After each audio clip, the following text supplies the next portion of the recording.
Let's read.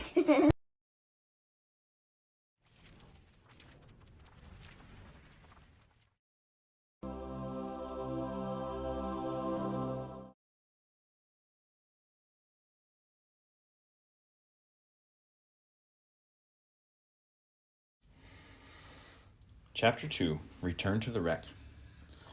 The next day, we were awakened at dawn by the crowing of the roosters just outside our tent.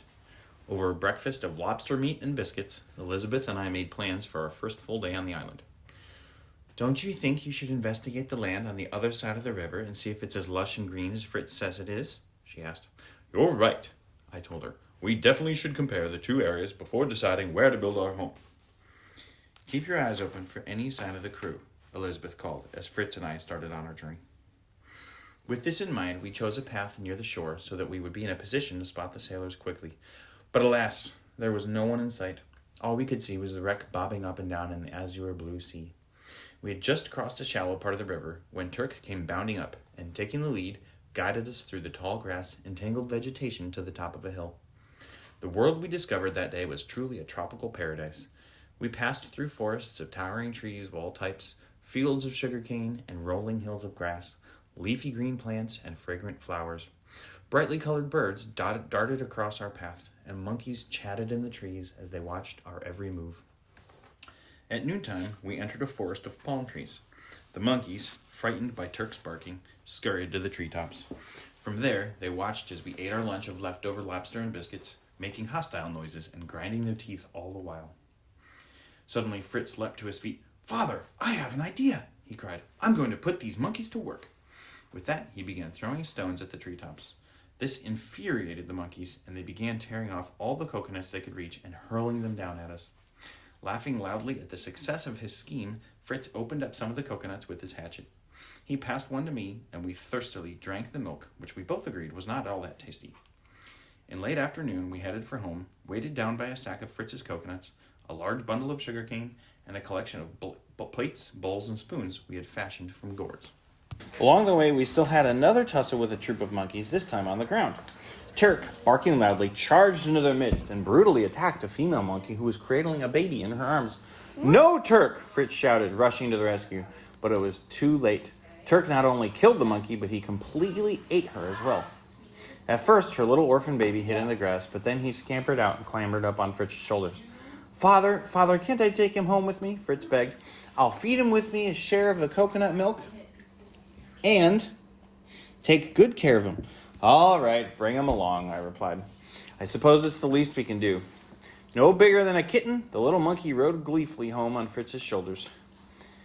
They were greeted with shouts of welcome by the other boys, and the monkey soon became a real family favorite. Elizabeth was delighted with our haul, and she showed us how she too had been busy while we were gone.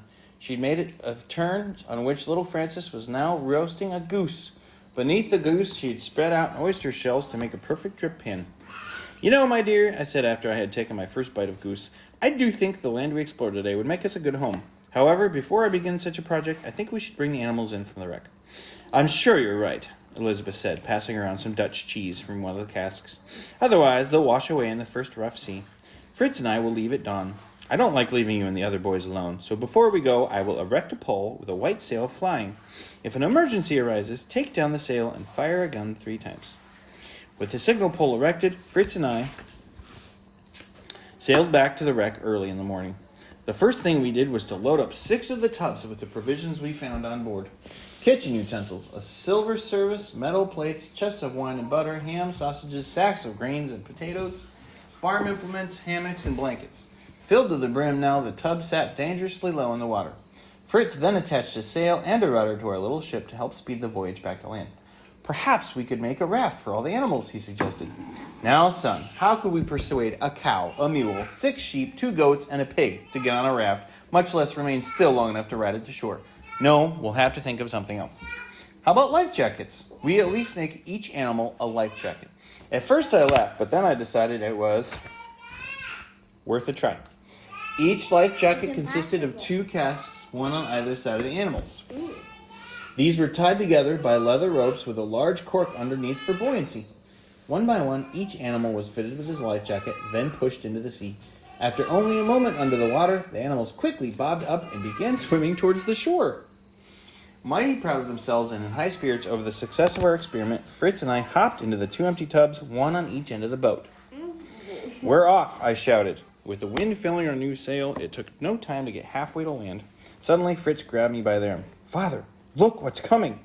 I turned my head just in time to see a big, slippery creature rise to the surface and then plunge beneath the waves again. I sat frozen, for heading straight towards the animals was the biggest shark I had ever seen.